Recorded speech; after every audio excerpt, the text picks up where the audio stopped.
welcome to Old Friends, New Perspectives, a podcast where friends and laughter meet society and culture with your host, Jill, Brandon, and Dakota. Let's get into it.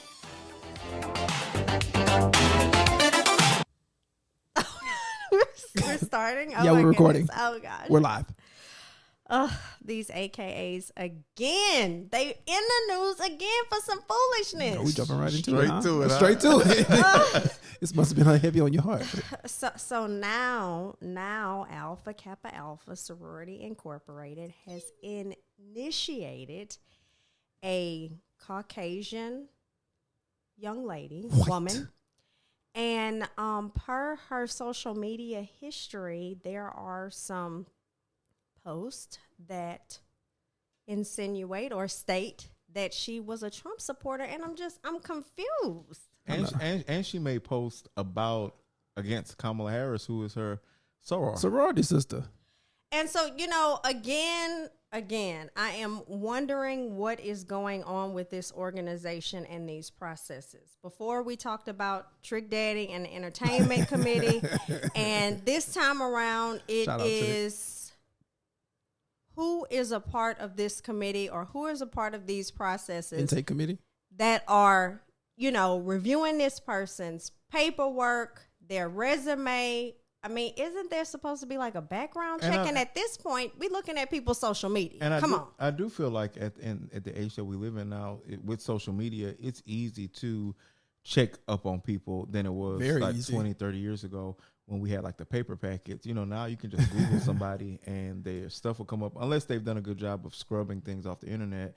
But most people don't do as thorough of a job as they think they've done. So I think it's just neglect on the intake chair, or especially something that's so simple as social media. It is sad. It's sad. And so now that this person is a part of this organization, how do you answer for that? What do you do? you expel them. Well, I mean, can you expel somebody from an organization based on their political views? There are ways. yeah, and there is a national conference coming up for this organization, so maybe that will be a topic. Maybe, and it could be just there needs to be a change in leadership. Maybe the vision might be off of the current executive board, and they need someone that's going to come in there and kind of shape the ship up, if you will. And nothing against other races being a part of these organizations, but how do you? That's the thing, though. It's not about specifically about race, but in this instance, this person's race and the content of their social media or their views is on display. And it begs the question, should D9 organizations be for African Americans only? Well, I mean, there are some members, non-black members of the organizations that have been assets, but I think it does pose a larger question of, is this what happens when, we put our guard down? Because let's be clear, these organizations were founded because our founders were not allowed to belong to the IFC and NPC organizations. So the NPC organizations were founded. So, it's just sinners taught us what happens when we let them in. Everybody getting ate and gobbled up. Right. And so, and it is embarrassing. It is embarrassing. So, I'm sure that they are having multiple PR meetings, if you will, to see how they could rectify it. Strike two. Yeah, that is strike two. So, but it's all good. Also in the news, I found it very interesting that there is a young lady by the name of Cheyenne Bryant. I'm not going to put doctor in front of her. A woman? I'm not going to put doctor in front of her name because apparently that's the thing that's up for. I mean, respect that lady credentials or alleged credentials. There's no proof of said credentials, but this is coming from Essence Magazine that there have been ongoing conversations about the importance of credentials and being able to verify them due to Cheyenne Bryant, well known online. She self-identifies as doctor and has questioned the necessity of licensing, which she says is really only needed so you can bill insurance. These comments have understandably concerned and angered many people, professional therapists in particular. But Bryant is adamant that she doesn't need to verify her credentials. She recently responded to the viral backlash she's receiving during an interview on Fox. And on The Breakfast Club. She cussed the folks out on The Breakfast Club. So I don't. Well, not the folks, but like the people, like the audience. I've never heard of Cheyenne Bryant. I never heard of her till this fiasco started either. And but apparently she's very well known. I think she actually might have been on like Basketball Wives or something like that. Oh, is that our reference? Because I thought they showed a clip of her arguing with somebody, like one of those type of ladies online, and they were like going at it about something, and she was like standing over the lady, kind of talking down to her in a very condescending way, like, "Oh yeah, sweetie," like da da da da. And it was like, "Oh, okay," because I'm a doctor, and you know, you have no class. Da, da, da, da. And I was like, well, "Girl, wait, what?" So yeah, I have no. Being idea. a doctor doesn't give you class, and as a mental health professional, your credentials shouldn't be hard to find. Those things are public record. You should be able to Google someone's name. You can even go on the board that they're a part of, whether you're a psychologist, social worker, what have you, and those things should be able to be found. That's not something you have to dig up. Well, and I do think that the school was Argosy or something like that. Argosy University. And you know, we are in the age of like the Winsell universities and the for-profit online colleges where people, you know, are just popping up with these PhDs. And so I think it asks a larger question of, you know, how long can these institutions stand? Because I'm sure when she enrolled in Argosy, that she might have thought that it was something that would last a couple of years, but apparently not. They might have like got the check and shut the doors. So there's a difference, right? There's a difference between your licensure and your degree. And so if you have graduated from an institution, whether the institution is open or closed, you received a document, a degree. Okay, you should have some type of transcript once you have graduated. Those things are usually mailed, snail mail, or emailed to you. And if you have a license, those are attached to a board. And so if you're a psychologist again, a licensed professional counselor, social worker, whatever else accounts in the mental health field for you to be a therapist, right? Those are attached to boards. So if neither one of those documents could be produced, then I'm confused. The receipts should be somewhere and accessible. Right. So I'm not familiar with this person, but like the people say, it sounds like there's a dead cat on the line. I've never heard that. That's what that means? Yes. I've heard line. there's something right in the cot that it ain't the boat. Well, hey, either way you want to put it, something don't sound right. Well, she's a liar apparently, and I think when you are dealing with, I guess she deals with, you know, with mental health, you know, that's not anything that you could play with, because you can't be around here giving advice like Lucy from Peanuts. But to her defense, she also said that she never claimed to be a therapist unless outside of the time that she was practicing under somebody's license. But then also she's also a life coach, so she does coaching as well. So she gives advice in that regard. Well, she can't tell me nothing. If you're a life coach and a lie, you can't tell them people what to do. Well, we are all human. Well, we're all human. We wish you the best, Miss Cheyenne Bryant, and you know, hopefully you can get your credentials, find your credentials, and just show the people the transcripts. That's all they're asking. Or at least the picture of you holding a diploma, and that should be at your granny house or something. In the back room. She can create it with AI, honestly. And, this is true. Or she could do like those people at that local university did and just pay somebody to give her one. This is going to a bad place. I didn't get that reference. Oh, you know. You don't know what I'm talking about? No, I don't. Do I need to jog your memory? No, I feel bad that I'm lost, but I can't. So you're not familiar with the local university where people were buying degrees? Oh, well, that's across the board. I think all the university that university just got caught.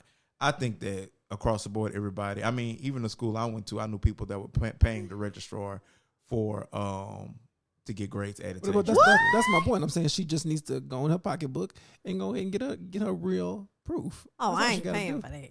I mean, if I had the money, I'd probably do a little slide a little money to the side. I mean, because these days, and we kind of touched on that. Like, do degrees really even matter now? But depends on what you do. No, And now that she's built herself a platform, she really don't need it. She could just because I really got them all, and I'm not doing a quarter of the things that this woman is doing. she'll maybe start lying some more, like the lady that. I don't need to lie.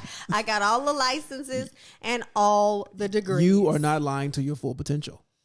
But she'll come past it, like the lady that was saying she was black that was over the NAACP. She disappeared. Yeah, she disappered, and she's fine. I'm sure. Yeah, might be working down at Costco, but it'll die down.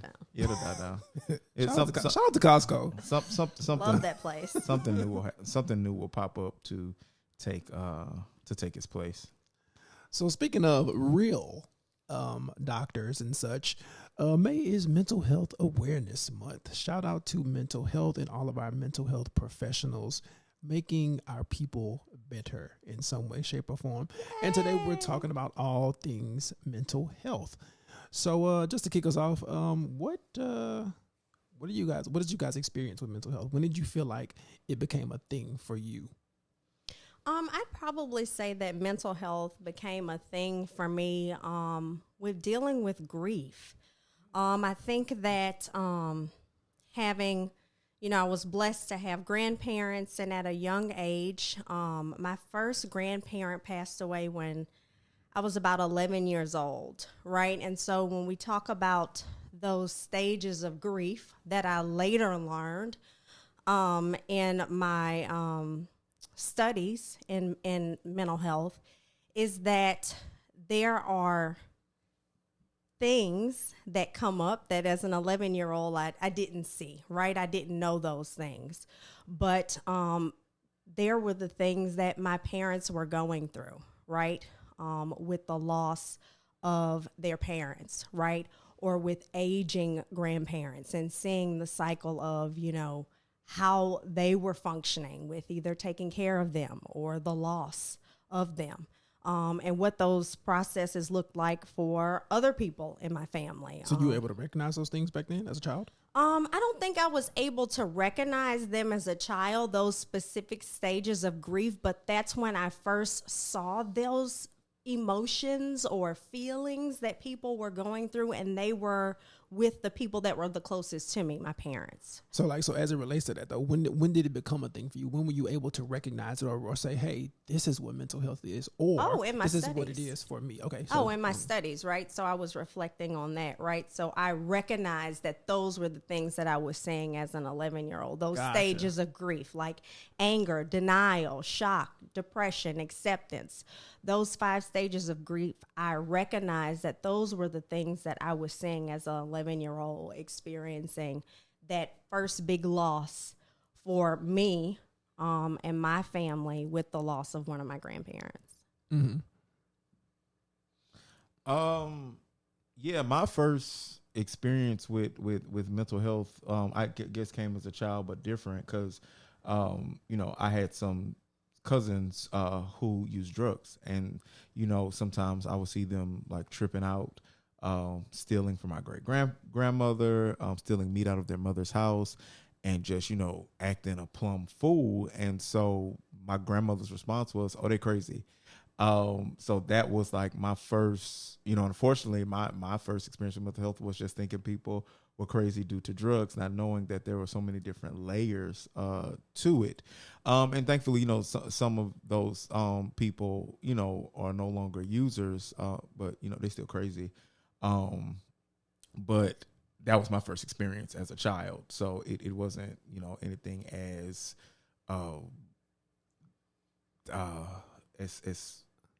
I guess deep as yours, Jill. Well, I don't think. Look. When we talk about mental health, we want to remind ourselves that it's a normal thing, right? And also, it's not about it being deep or anything. It's just your experience. It doesn't have to be, somebody died on you, and I only had, a crazy cousin. Mental health is mental health. That's what we're talking about. But I really wanted to know. So I definitely what you guys pointed out as far as looking back, that was your first experience. But when did you first realize, like Jill said, hey, that's when she looked back too, she can say, okay, these were my first experiences with mental health. But as an adult, when did I first realize mental health was a thing? And she said it was with her studies. So when did you realize, at what age were you able to look back and say, okay, now I understand what mental health is, and now that I understand what it is, I can look back and call out these specific incidents where those things were happening with the cousins, with the grandmother, around what age did that happen? I would probably say my 30s when mental health became trending. Because before that, no one talked about mental health. Like, mental health just became a thing in the past 10, 15 years, in my opinion. Like, you know, and that's when I was like, oh, that's a thing. And then that made me like think back on some stuff. But yeah, I realized it when it became mainstream and popular. I think that's fair. I think the same thing for me too. When it became a thing, when people started actually talking about it, like in the media and stuff like that. I think maybe just because I worked in that field, it became more of a thing a little bit sooner for me, just because I've worked in that field with behavioral health and stuff like that. So I was kind of made aware, but like, okay, I know what this is. I know what DSM is and things like that. And also, not to mention in college too, because that was my major for a short period of time. Mm-hmm. But at the same time, I probably, when I was like college age, so before my 30s, but so yeah, way before my 30s, but I wasn't able to realize it. So in general, in college, but for myself, probably around maybe high school, just because, you know how you go through that like rebellious stage or whatever. And I don't think I had like a legitimate rebellious stage, but I had some challenges with myself, my mom, and my stepdad at the time. And I can remember thinking like, you know, my mom would always say, Dakota, just being rebellious. And I'm like, no, I'm not. I'm just don't agree with you. And that's not it. And then when I would have like the challenges, I was like, am I depressed or am I this and that? And so I didn't have a real grasp of the depth of those things, but I started to become aware of like, well, am I depressed? Am I being rebellious? Am I, you know, not listening and being defiant and things like that? But again, there was no depth of understanding, but that was my first probably experience. And then as I got older, I started like registering in college because I was actually learning, like you said, in your studies. Totally agree. Awareness is something that you don't need formal studies for. You just need to pay attention to how you feel in a moment. How do you feel mentally? How do you feel physically when things are going on in your life? And be willing to take that pause, recognizing those triggers so that, you know, you can manage things differently. Could be something that is really helpful for you, and you don't need to enroll in college for that. And so when you say about managing, I think that's a good point, because everybody experiences these things. Everybody experiences some form of a mental health challenge or some type of obstacle in life, period. So when it comes to managing those things, what good examples have you seen of like true mental health management? Not like, oh, my grandmother used to go sit out in the back and sing hymns, but like true, or maybe we could talk about that too, because that is some in the old days. That's a real coping skill. So what ways have you seen people truly manage, or healthy ways have you seen people manage their mental health? The biggest thing that I saw growing up is an adult's ability to, and this probably would be my grandfather. This man had such a personality that you never saw him frazzled about anything. I mean, the whole house could be burning down. We hollering, screaming, cutting up. And if he couldn't take it, he just would look at us and he would remove himself from the space. He wouldn't engage in any of this, because I guess he looked around and listened and said, you know what? Ain't for me. He'd leave. When we were younger, he'd leave. He'd go to the K&B, get us some Napoleon ice cream, some cold drinks. Oh, yeah. Neapolitan.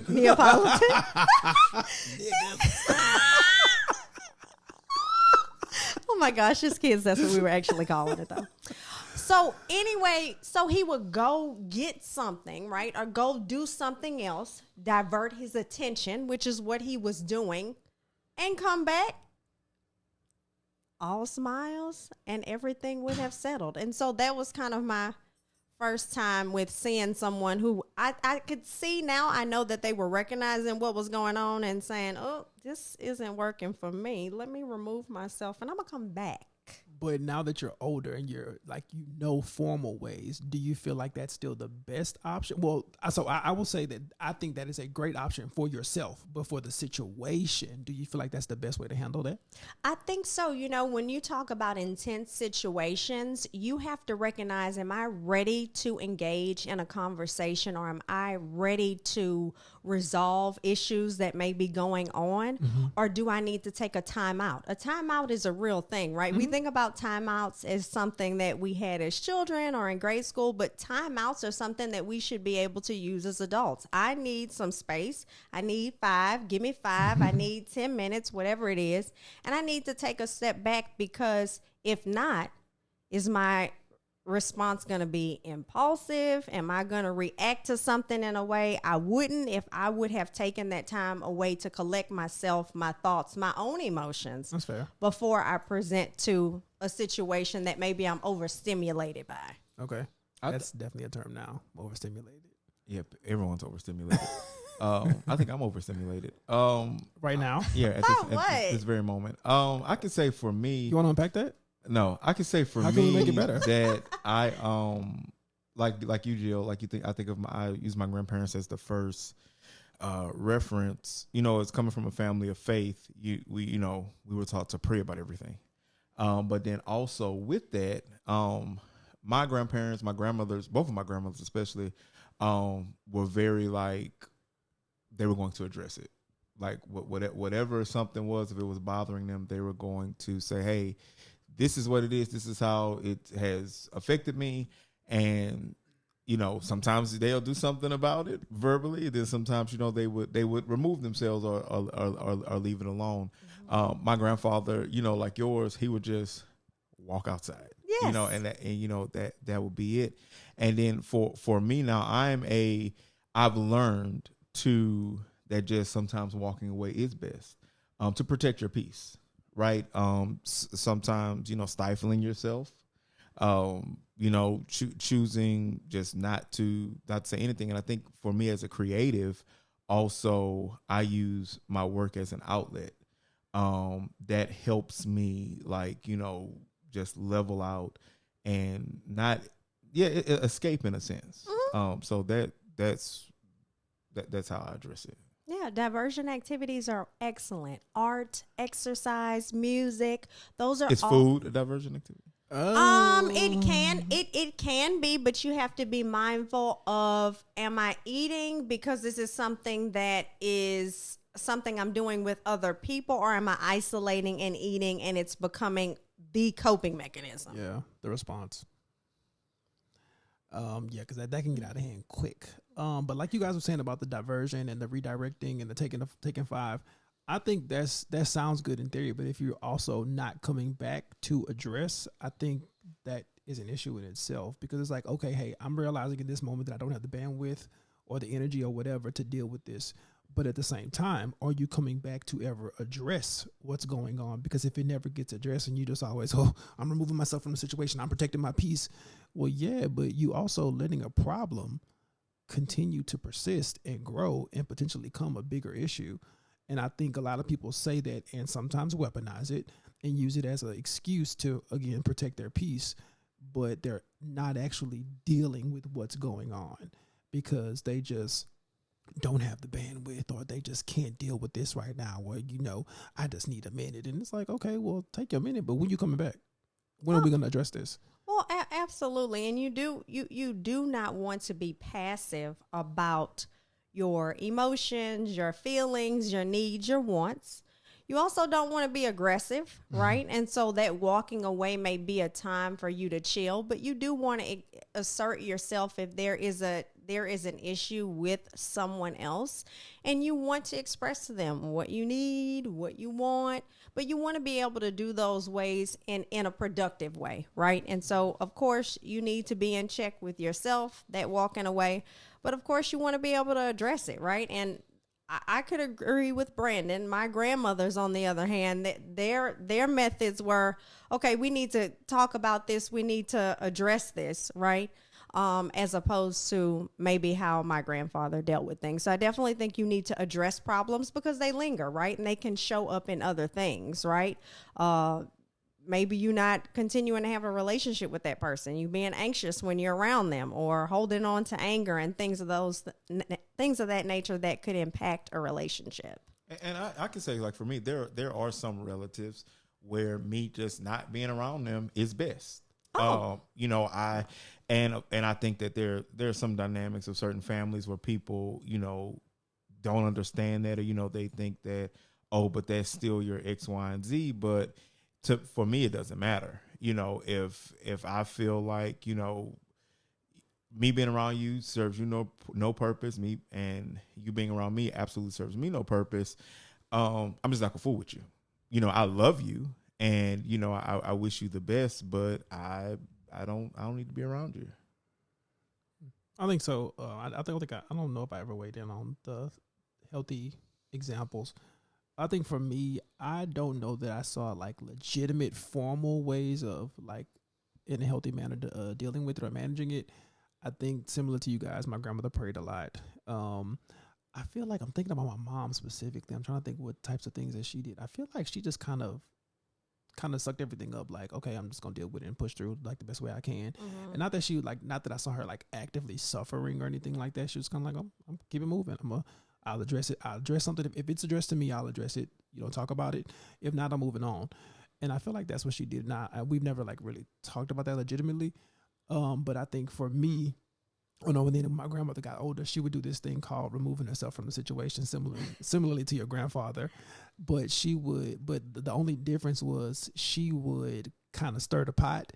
And then when it did kind of get to her, she'd be like, you know what? I'm removing myself from the situation. It's like, ma'am, you just stirred the pot. Like, you kind of made this worse or you kind of like stepped in it, and now you choosing to remove yourself from the situation, and that's not okay. But I think for myself, the way I've learned to kind of deal with things is kind of some things I just kind of suck it up, like it's not even worth it. But there was a time when I would be willing and wanting to address everything, and I went through that phase, and now I've kind of learned from that people don't really receive that. People are not always ready to hear things, especially when you can't deliver them the right way. And I'm a person who has a history of poor delivery, but I've grown since then. I've done the work, and now I know how to have a conversation. I'm seeing some facial expressions. You want to unpack that? Yes, you, sir. I was looking at my hands. Were your hands causing you to frown up like that? Yeah, because I was saying how they're getting more wrinkled. Let's not start this I was just asking because I just wanted to make sure that we were, you know, being transparent across the board. If there was anything that needed to be brought to the table, we could address it. And so when you talk about communication, do you feel like when you were, you know, wanting to have those conversations with people that they weren't ready to have them, or? I think both. I think it was they weren't ready to have them, and if they were ready to have them, my delivery wasn't great. So if they were ready to have them, then once I started having it, they were like, "Oh, maybe we're not ready because he's talking to me crazy, or he's not being sensitive to what I might be feeling right now." And then in other cases, they just weren't ready to have it. And I think that's what, if I'm talking about now, it's more so you just don't want to hear what I'm saying, because I know my delivery is better now, but sometimes people just are not ready to hear what you have to say. And I mean, I get that, but it's like, so when we gonna figure this out? But sometimes is it okay, or I know that I've reached the space where, you know, the people that are in my life, I know them. And so I already know I'm not going to be able to have this conversation with this person. So a term that my mother has used forever, it is what it is. What that phrase is a very high level of acceptance that some stuff is just fucked up, and it just you're not going to be able to fix this. Yeah. And in this lifetime, am I willing to spend all of my time on this? Hopefully you circle back around, but motherfucker, I'm not going to be trying to talk to you over and over about the same ass fucking shit. I have to decide what I'm going to keep on my plate and what I'm not. My family, like Brandon said, I love them. But every family member, I can't be fooling with them. Not on a continuous basis. Somebody to drive me fucking crazy. Friends, too. But I feel like it is something within you that you have to decide. Have I done what I needed to do for this? And if I have, I can't control what somebody else is going to feel, think, how they going to respond. But if I have done the work, like you said, Dakota, and done my part, then I'm just accepting it just is what it is. I tried. I did my best. I think I absolutely agree with everything you said. I think the only caveat to that is that, hey, once I'm figuring it out, hey, it is what it is, and this is just a effed up situation.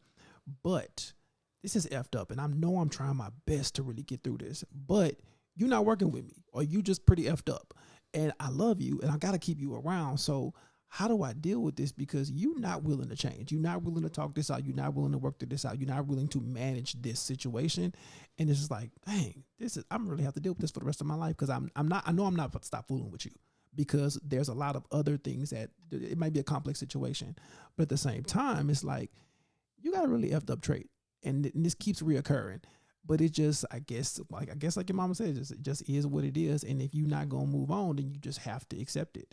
And that's kind of a tough place to be in. But yeah, I guess it just is what it is. The acceptance is for you, it's not for the other person. And that's the higher level of managing and having these friendships and relationships, because people are going to do stuff that you don't like, you don't agree with. You're going to try to talk to them and be like, oh, what is this about? Or I thought we had moved past this. We can't read nobody's mind. We don't know what they're thinking. We don't know how they're processing things. And for us to try to talk it out with them, sometimes for me, it only becomes more difficult. And so for the relationships that I have, and I'm still managing them. I mean, we're evolving, changing people. Stuff is going on with people consistently and that you don't even know about, right? Mm-hmm. And so it's just like, shit, if I got to keep shit surface level, fuck it. Well, and then for me, it's also, I know for myself, I'm in a place now where I give people a lot of grace. I had an incident just the other day, where I got a phone call that I did not appreciate. And I thought the person was just completely just in their feelings for no reason. And the old me would have like cussed them out. Yeah. But I said, you know what? I apologize. And honestly, I did not feel I was wrong. I didn't think I did anything wrong. And I talked to a couple of friends that were around for the situation. They were like, well, no, Brandon, not this time. And so I think, protecting my peace or working through things is, just extending a lot of grace to people that I genuinely care about. Yeah. I think that's a very important part. For sure. When you're extending that grace, is it a grace where it's truly like, hey, I'm giving them grace and I'm forgetting about it and I'm moving on? Or is it like, hey, I'm giving you a pass? It's case by case. And I'm remembering. It's case by case. Yeah, it is. Because a pass and grace are two very different things. It's case by case. Sometimes I'm giving you grace in that moment, and sometimes I'm just giving you grace, overall. Sometimes I have to circle back. Sometimes I have to circle back. Look. What does circle back look like? Circle back and cuss you out.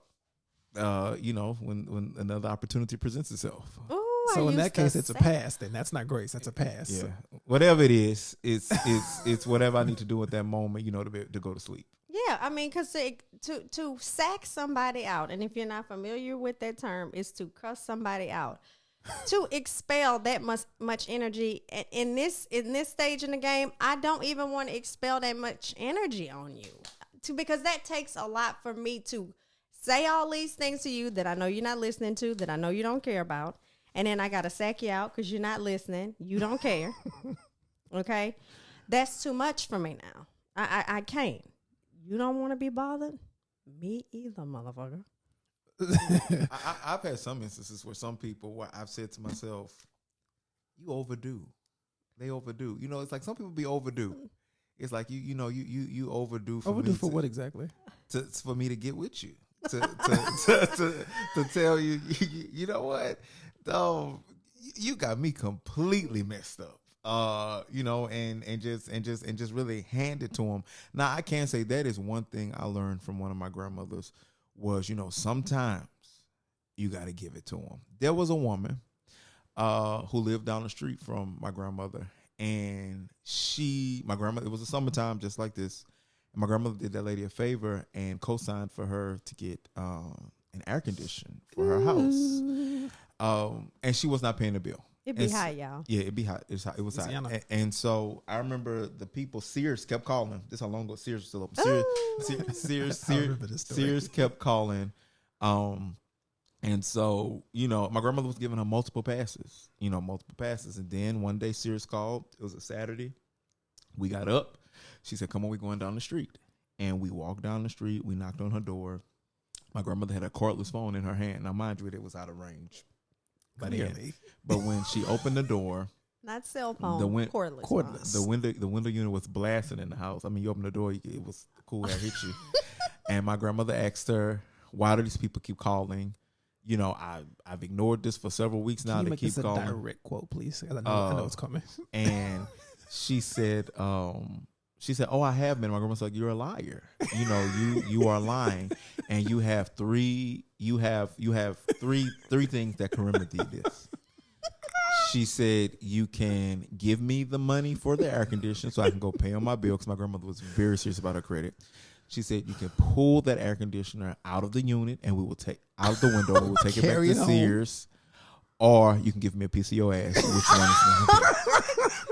And the woman went into her brazier and gave my grandmother all of the money. And my grandmother then sacked her out and told her how she was trying to help her because it was hot and to help her kids and X, Y, and Z.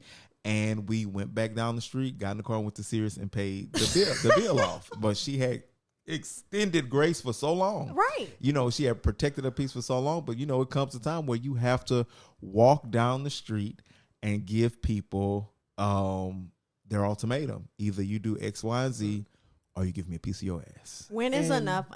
In keeping with that same terminology, there was a young lady on TikTok who I saw that she was recalling a story that her grandmother told her, a quote, and it was very similar. It says, sometimes you got to show your ass to remind people you have one. And I could not agree more. And I think that goes directly with Brandon's story because, grandmother had to go down there and really show her to remind that particular lady that she had one. And the result was getting that money and getting that bill paid. So, hey, it works. So thinking about what you guys are saying as far as like managing those different situations and whatnot, I think there's also a level of emotional intelligence that you have to have when dealing with people, like Brandon was saying, the person who called him and he had to end up apologizing basically, and he was saying he apologized out of grace. But I think there's also a level of emotional intelligence to say, hey, I know I didn't do you nothing, but if you are just that butthurt about it, let me go ahead and apologize, because clearly you are definitely offended, and maybe I don't even want to get into it with you about it, like unpack it, but I'm just gonna apologize to you because I know that's what you need. And I'm going to do that because I have emotional intelligence. So how would you guys say you are with emotional intelligence? I am so tired of taking care of other people's feelings, okay? I really am. I am tired of this buzzword, emotional intelligence, because most people that use it don't have any, okay? That's a phrase that kind of just makes my skin crawl, right? Because in reality, managing your emotions is a whole microcosm within itself. Trying to have emotional intelligence really means your ability to engage with other people. And for me, there are so many situations that I can run into on a daily or a weekly basis that I have never experienced and give me such pause. Where I think emotional intelligence is something that is ever evolving and changing. I don't have the best emotional intelligence, because I can tell you right now, somebody do something that I hadn't experienced and it pisses me off. It might not be any emotional intelligence, because I might be impulsively reacting to that. And I think that us working on our emotions and regulating them is something that's an ongoing thing for me. So emotional intelligence, and somebody saying, "Oh, I don't want to date anybody who doesn't have emotional intelligence, or I can't be friends with somebody." Right, you saying that you the biggest asshole. I'm gonna be honest. I'm not really sure what emotional intelligence. It's a bullshit buzzword and phrase. But I think it is definitely trending right now. But I also think it is a real thing, because you have to know how to meet people where they are emotionally, and also manage your emotions as a response to them and theirs. And so It's just being able to manage it on both sides. Kind of like driving. Like I have to know how to drive for myself, but I also have to know how to drive for the other people out on the street too. Like be defensive or offensive, whichever one it is. I don't do sports. Defense. But like be able to do it on both sides of the fence. And so it's kind of like that, if you will. And correct me if I'm wrong, Jill. But it's similar to that. It's a good example. Or like it is definitely a good example. I just think that it's overused and it's used in a way that people are weaponizing. And I think that in general, everyone is a work in progress in managing their feelings and emotions, because anything can happen to you and those emotions can change. You don't have one emotion in one day. I mean, I agree. I think that anything is possible emotionally when you're dealing with new situations, new people. However, or also and as well, I think that there is a level of emotional intelligence that you do have to have healthy relationships. Okay, yeah. Like there is a standard, like say, so there are people below the standard who have none and just say and do anything or have no regard for people's emotions. It's like, oh, you don't have no emotional intelligence because you didn't think about me, or hell, even yourself. You just did something because you wanted to satisfy your ego or satisfy your desire or whatever it might be. And so, yeah, you're not operating with no emotional intelligence. And I guess it's more so me not liking that phrase, because I think that really is, there's so many things that are underlying that, right? We are complex people, and you can say that somebody doesn't have emotional intelligence, but have you ever begged the question to talk to them and ask them why? What happened to you as a child? There are things that is a real thing. The reason that people do not know how to manage their emotions is partly because of their environment that they grew up. That's why I'm saying I don't like that buzzword, because why somebody doesn't have emotional intelligence isn't because, they just ignorant and they don't care. No. So I think both things are true. I think people are ignorant and they don't care. But I think, yes, you are absolutely right. Things are caused by emotional trauma, all that good mental health stuff. However, that ain't for me to figure out. That's for you to figure out. And that's not my problem. So if you showing up with unemotionally intelligent, that's on you. That's not for me to manage. So if I say, hey, I want to be in a relationship, friendship, whatever, with somebody who's emotionally intelligent, that means I want to be in a relationship with somebody who has done the work, who has figured out what their traumas are, who has figured out what their triggers are, and dealt with those things so they're not showing up in that manner, which leads them to act like they don't have emotional intelligence.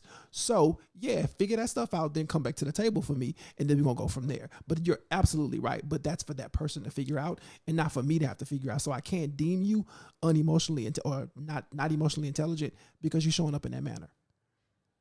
Okay. Okay. And I apologize if that came across. That's no problem. I think that, when we talk about these things, everybody has a perspective about it, right? For sure.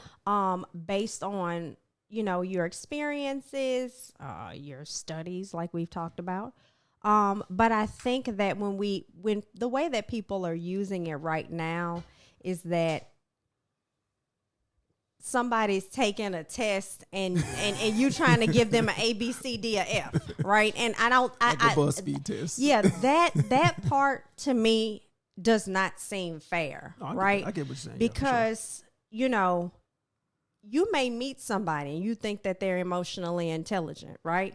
And then one trauma or tragedy happens to them, and now they psychiatrically hospitalized. But that goes back to what you said, that some people might be emotionally intelligent, but we are humans who are constantly evolving.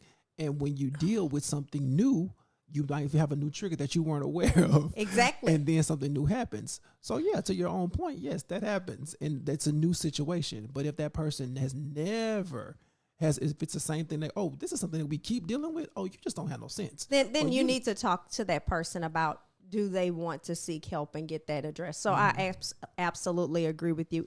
Somebody's feelings and emotions is for them to address because they belong to them, and they should not project those negative emotions on other people. Absolutely not, right? But that word, it just makes my skin crawl because it's used too much. It's definitely a buzzword, just like mental health is trending. That is part of the conversation, and I would agree with you. It is definitely trending, and people weaponize it all the time and use it improperly, and all of the above. Disgusting. So, how would you guys say that you deal with your emotions? How are you with dealing with your own? Oh, nah, I cuts up now. Nah, I didn't cut up in my day. I didn't cut up now. I didn't cut up now. I didn't hoop and hollered and sack some people out. But I will be the first one to apologize because I know I'm wrong. Yeah. But I'm gonna get this out.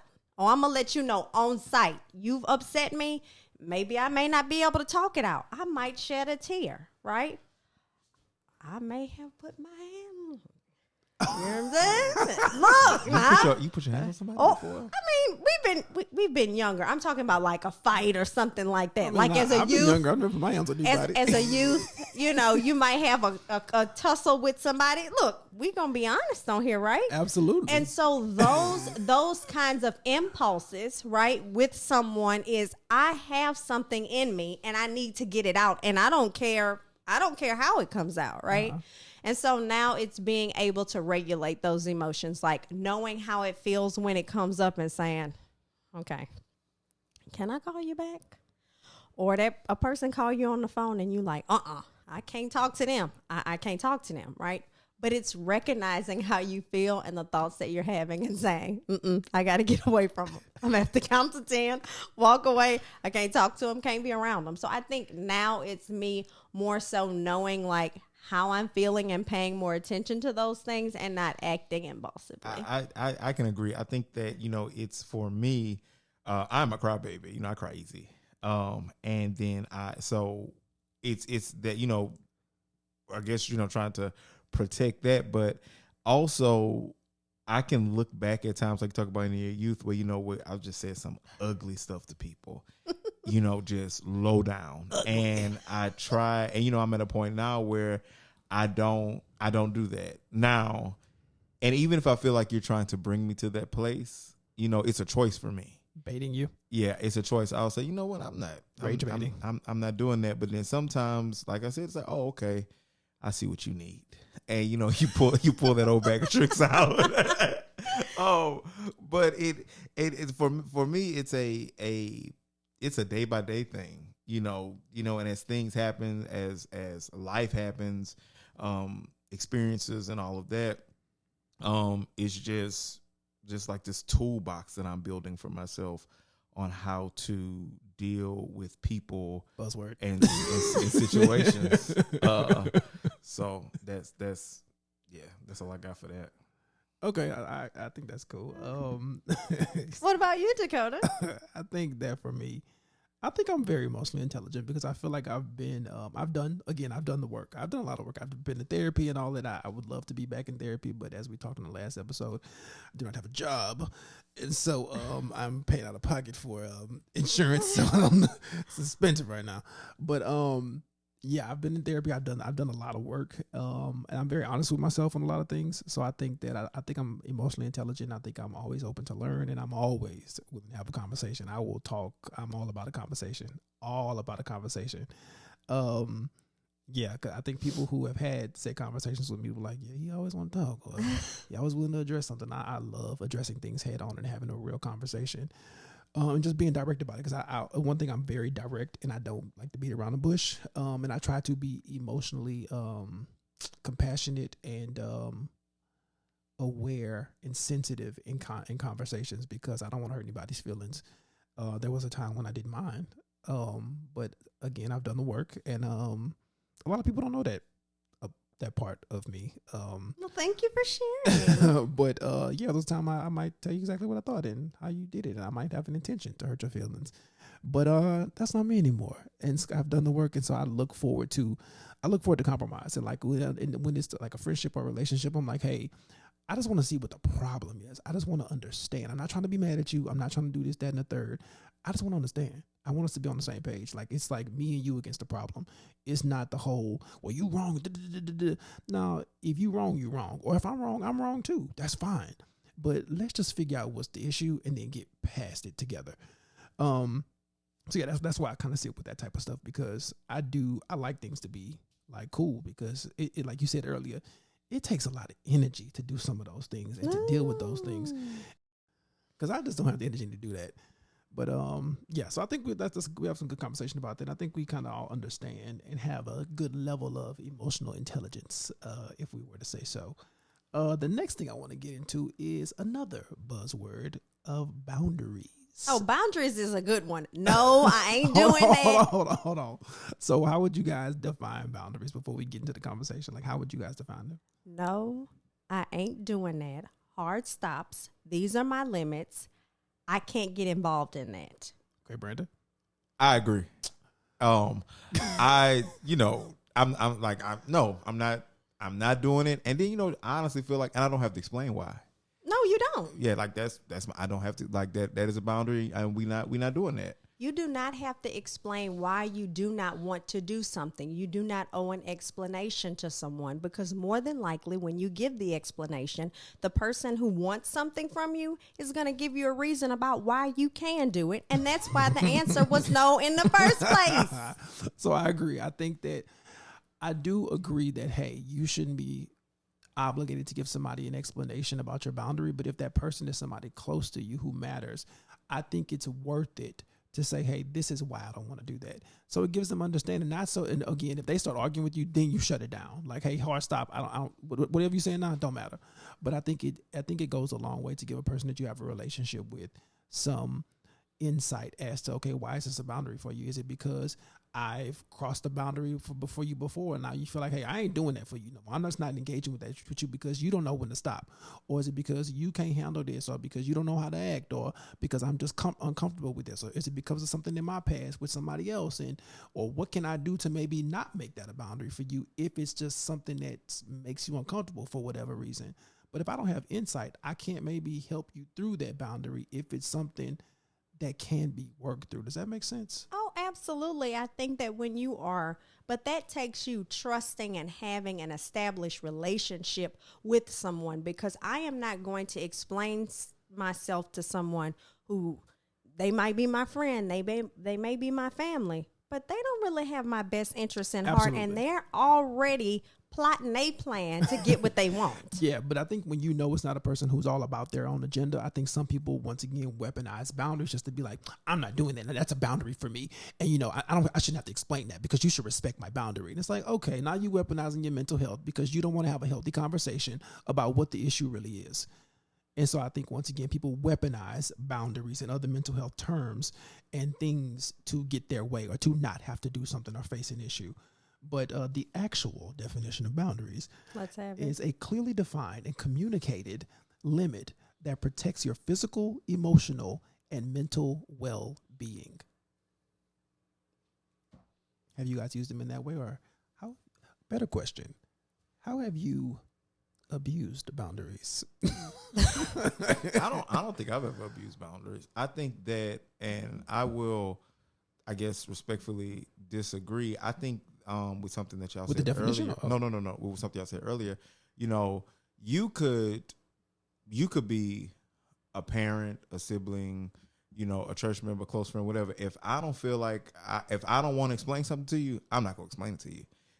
Especially if I feel like if it doesn't have anything to do with you. If I'm like, well, no, I'm not unpacking that right now. And if I don't think that it really would have a effect on, our current relationship or situation or whatever, then I just don't. Like, I've had relatives ask me, hey, can you do X, Y, and Z? And I'm like, no, I'm not going to really get into that. And they're like, well, why? I was like, because I'm not. And because I'm not is the answer. I just feel like sometimes I don't have to, that you don't have to unpack, no matter how close you are to the person. No means no. What? No, I mean, I'm totally serious. I think that telling someone no and them asking why, well, if my answer to what you asked me was no, why am I explaining myself to you? That sometimes in situations, that's when it becomes an argument, because you are not respecting how I'm feeling in this moment, because that could be attached to a feeling or an emotion in that moment is why I don't want to unpack those things, right? Well, with that, it's like saying, okay, I hear you saying I said no. I mean, I'm saying no because I have a certain feeling, but I don't know what that feeling is. So that's why I'm asking you, hey, well, why are you saying no? What's the feeling behind that? What's the reason behind it? I want to understand what's going on or what are you thinking and or feeling. But what if someone doesn't want to share that? Can you respect that somebody's saying no with no additional information? I think, can I respect it? Yes. But I think, will it change things? I think it also changes things too, because it's like, hey, if we're supposed to have a relationship and you just around here be like, no, I ain't doing that. Well, why? Especially if I understand us to have a certain relationship and you're just like, no. Well, what's the problem? And I'm not like, defensively questioning you or like calling you out and saying, well, you're wrong. I'm just saying, well why? What's the problem? Yeah. And you just being like, well, no, because I said no. And it's like, well, dang, well, what am I missing here? Because I thought we had a good relationship where we could communicate as to why we're both making any decision. And you're just telling me flat out no, or it's just the end of it. And it's like, oh, okay, well, maybe we don't have the relationship that I thought. And can I respect it? Absolutely. But now it gives me pause because it's like, well, I thought I could trust you. I thought you trusted me with your emotions. I thought you trusted me with your feelings.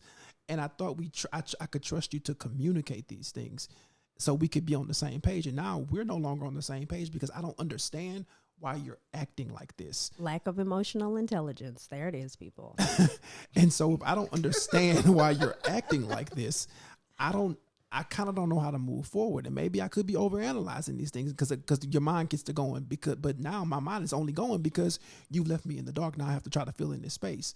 And I'm like, well, I don't understand why you're acting like this or acting differently. I think you're absolutely right? So when we say no and we're in those trusted relationships, no, I feel I need space. I'm feeling upset. I don't like these things because, right? It is allowing someone into your space. And I think that's when you take the no a step further, right? It's having a further conversation. So you're absolutely right about that. I think, different perspectives, different situations. But I think that sometimes when someone is saying no and they don't want to go further, is because maybe the relationship you had with them or maybe where that person is currently is just not a space they're willing to be vulnerable with at that time. And so maybe it's many times when people share things, it's about them. Mm-hmm. And it's not necessarily about you. That's fair. Because everything is not about me. So it's kind of like, well, I'm only, so if somebody else is listening to this, like the listeners, they could be like, well, you're making it all about you. So it's like, it's not about, oh, well, what am I thinking now? It's not about you. It's about me in this moment and what I'm feeling. So with that, I get that. So do you think it's worth to even give just a little insight to be like, hey, because I'm being emotional intelligent, I'm managing my feelings in this moment that I don't want to share this with you, but I'm also being emotionally intelligent enough to know that, hey, you could be feeling something as well. And I want to give you just a little taste, not a little taste of what I'm thinking, but just like, hey, I just don't want to discuss it right now. That's totally respectable. And I think that people should respect that. Hey, I just don't want to talk about it right now. Okay, cool. Leave it alone. No questions asked. But I think sometimes just nothing is given, it's like, oh, okay. And yeah, you do kind of internalize it and make it about you. Because like, well, why are we not communicating? Mm-hmm. And not even that. It's not even, this might still sound like I'm manipulated to be selfish, but it's like, maybe I am thinking about you. I'm thinking, well, what's wrong with you? Like, what's happening to why you feel like you can't talk to me right now? Mm-hmm. What's wrong with you to where, like, what's going on with you to where you feel like you can't express this? Have you lost trust in me? Have you, like, what are you going through right now in this moment? What are you thinking where you can't express that to me? Mm-hmm. So I think I see it from both sides for sure. But I guess for me, I think it's worth it to give that person something because I'm not only thinking about myself, but I'm thinking about them too, because I don't just want to shut them out because we have a better relationship than it. I don't want that person to feel, because while I'm going through whatever I'm going through, I'm still trying to think about that person as well. Well, hey, it sounds like you are compassionate with your friends. We're glad to have you as our friend, right? But everybody's situations aren't like that. I think that communication is important. You do have to meet people halfway if you want them to continue to be a part of your circle, whatever that looks like. But I think giving people grace, and, if someone's saying no because that's their boundary and they don't want to expound upon it, giving them that grace that we talked about earlier, giving them some space and seeing if they come back around and saying, hey, I was just dealing with a lot of emotions and I didn't feel like talking about it. This is what I'm going through, right? Mm-hmm. Because when we, if we try to ask them more questions, and we can see by their body language, their tone, maybe their facial expressions, whatever those things are that they don't want to talk about it, that can impact them maybe sharing with us at a later time. But, you know, it's important to get it out and share with people so they know, how do I deal with this person? What can I do and what can't I do? Because these are their physical, emotional boundaries. How can I ease the pain? Okay, now wait a minute now. Thank you, Lisa Stansfield. That's not Lisa Stansfield.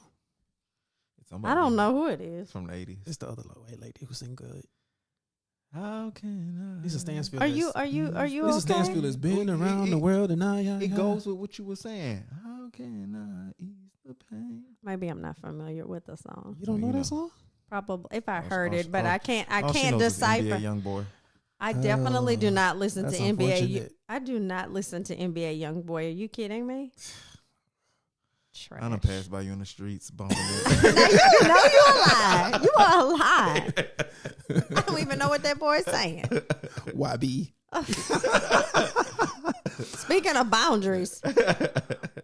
You weaponizing that. that don't apply there. Exactly. All right, so in closing, so we talked about boundaries. We talked about mental health, all things mental health. Any final thoughts as we get ready to close out this particular episode? Check in with yourself. You know, it's nothing wrong with being still. It's nothing wrong with recognizing what's going on with you, things that have changed, maybe things that have stayed the same, and new things you need to incorporate in your life to take care of your whole self. Mm-hmm. I agree. I think that it's important to just, take some time, understand what your triggers are, remove yourself from certain situations, and then sometimes cuss their asses out. Wow.